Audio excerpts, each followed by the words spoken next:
بسم اللہ الرحمن الرحیم۔ السلام علیکم ناظرین، تمام ناظرین کو راہ دین چینل میں دل کی گہرائی سے خوش آمدید۔ جنگ یرموک کی لڑائی اسلامی تاریخ کی سب سے اہم اور فیصلہ کن لڑائی ہے۔ یہ جنگ سن 636 عیسوی 15 ہجری میں مسلمان اور رومی فوجوں کے درمیان لڑی گئی۔ اس جنگ نے پورے شام سیریا پر مسلمانوں کا قبضہ پکا کر دیا اور اسلامی فتوحات کا ایک نیا دور شروع کیا۔ اسلام کی آخری نبی حضرت محمد صلی اللہ علیہ وسلم کی اس دنیا سے پردہ فرمانے کے بعد حضرت ابو بکر صدیق رضی اللہ عنہ نے اسلامی فوجوں کو شام کی طرف روانہ کیا تاکہ رومی حکومت کو شکست دی جا سکے اور اسلام کا پیغام اور علاقہ آگے بڑھ سکے۔ جب حضرت عمر رضی اللہ عنہ خلیفہ بنے تو انہوں نے اس مشن کو جاری رکھا۔ رومی سلطنت اس وقت کی سب سے بڑی اور طاقتور سلطنت تھی۔ انہوں نے اسلامی فوجوں کا مقابلہ کرنے کے لیے بہت بڑی فوج تیار کی جس میں 1 لاکھ سے زیادہ سپاہی تھے۔ ادھر مسلمانوں کے پاس صرف 30,000 کا لشکر تھا، لیکن ان کے پاس ایمان کی طاقت اور بہادری کا جذبہ تھا۔ مسلمانوں کی قیادت حضرت خالد بن ولید رضی اللہ عنہ کر رہے تھے، جو ایک بہت ہی بہادر، ماہر اور ذہین سپہ سالار تھے۔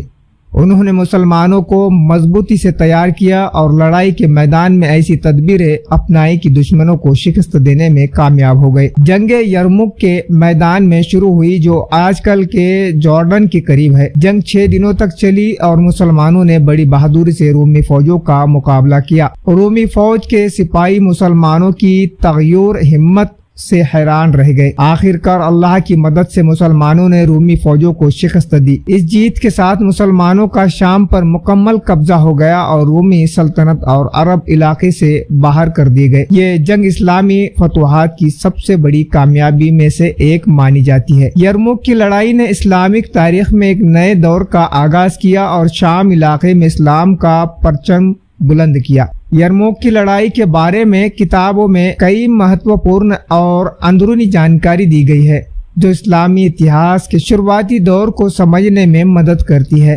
اتہاس کی کتابوں میں اس جنگ کے بارے میں کچھ وستار سے بھی بتایا گیا ہے۔ اسلامی تاریخ کی کئی کتابوں میں بتایا گیا ہے کہ یرموک کی لڑائی کے دوران مسلمانوں کا ایمان اور اللہ پر بھروسہ بہت مضبوط تھا۔ وہ جانتے تھے کہ ان کی تعداد کم ہے، لیکن ان کی نیت صاف تھی اور وہ جہاد کر رہے تھے۔ اسلامی اتہاس کی کتابوں میں جیسے کہ ابن کثیر کی البدایہ والنہایہ میں اس بات کا تذکرہ ملتا ہے کہ مسلمان سپاہی جنگ کو اپنی آخری لڑائی مان کر بہت بہادری سے لڑے۔ یرموک کی جنگ میں مسلمان عورتوں کا بھی بہت اہم کردار رہا۔ تاریخ طبری اور شعار صحابہ جیسی کتابوں میں لکھا ہے کہ اسلامی لشکر کی عورتیں مردوں کے ساتھ ساتھ میدان جنگ میں موجود تھی اور وہ بھی مسلمان سپاہیوں کا حوصلہ بڑھا رہی تھی۔ یہ عورتیں زخمی سپاہیوں کی مدد کر رہی تھی اور کتابوں میں یہ بھی تفصیل سے لکھا ہے کہ حضرت خالد بن ولید رضی اللہ عنہ کی تدبیریں کتنی کارگر ثابت ہوئی۔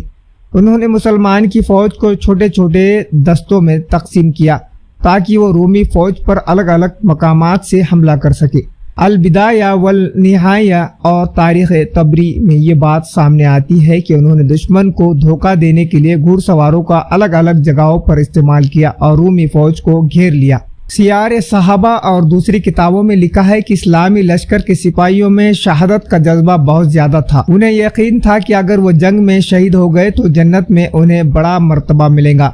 اس یقین نے انہیں لڑائی میں بے انتہائی طاقتور اور ضرورتور بنا دیا۔ تاریخی کتابوں میں اس بات کا بھی ذکر ملتا ہے کہ مسلمانوں کی تعداد صرف 30,000 تھی جبکہ رومی فوج کی تعداد 1 لاکھ سے بھی زیادہ تھی۔ اس کے باوجود مسلمانوں کی ایک جٹتا اور ایمان کی طاقت نے انہیں یہ جنگ جیتنے میں مدد کی۔ حضرت خالد بن ولید رضی اللہ عنہ کی لیڈرشپ اور ان کی بہترین جنگی حکمت اس جنگ کی کامیابی کا اہم حصہ تھی۔ تاریخ خلیفہ اور دوسری کتابوں میں لکھا گیا ہے کہ رومی فوج کو پتن اس لیے ہوا کیونکہ ان میں مسلمانوں جیسی یقین اور جذبہ نہیں تھا۔ مسلمانوں نے اپنی مضبوط ایمان اور بہادری کے ساتھ رومی فوج کو شکست دی، جبکہ رومی سپاہی اپنی بے مثال تعداد اور بھاری ہتھیاروں کے باوجود ہار گئے۔ کتاب کے حوالے سے یہ معلوم ہوتا ہے کہ یرموک کی جنگ نہ صرف اسلامی فتوحات کا ایک اہم مرحلہ تھا بلکہ مسلمانوں کے ایمان و تدبیر اور جذبے کی بھی ایک شاندار مثال تھی۔ لیکن آج کے اس دور میں ہم